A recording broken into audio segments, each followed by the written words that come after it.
अस्सलामुअलैकुम। Learning with NMS official YouTube channel ते तव्हांखे भलीकार चऊं था। तव्हांजे अॼु जे सिंधीअ जो टीचर नूर मोहम्मद सूमरो तव्हां सां मुखातिबु आहे ऐं उमेद कजे थी त तव्हां बिल्कुलु ठीकु ठाक हूंदा। असांजे अॼु जेको सिंधीअ में पढ़ंदासीं उहो HST या SST 16 ग्रेटरी jobs Sindh public service commission वारनि जे तरफ़ खां जेके वठी रहिया आहिनि। अॼु पाण उन्हनि जे बारे में पढ़ंदासीं सिर्फ़ु सिंधी पोर्शन जे लाइ। जिन सिंधी पोर्शन सिलेक्ट कयो आहे उन्हनि जे लाइ असांजो हीउ वीडियो या हीअ लेसन उन्हनि जे लाइ तमामु बहितरीनु काराइतो साबित थींदो। उमेद त आहे त तव्हां मुंहिंजो हीउ वीडियो मुकमल ॾिसंदा।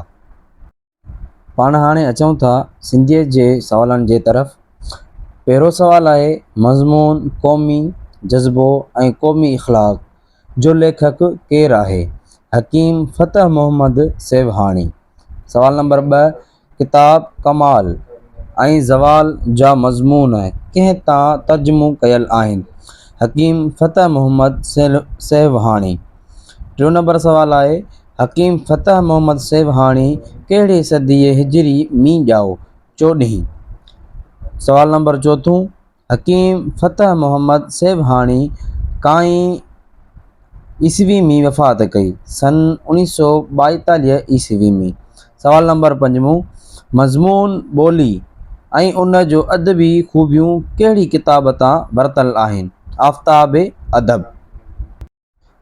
सवाल नंबर 6 आहे मज़मून शाह जो शअर ऐं शाइरी गरबख्शाणी जे कहिड़े किताब तां वरितल आहे?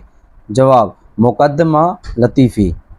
सवाल नंबर 7, डॉक्टर गरबख्शाणी मार्च कहिड़े ईस्वी में ऐं कहिड़े शहर में ॼाओ? जवाब 1984 ईस्वी में हैदराबाद में ॼाओ।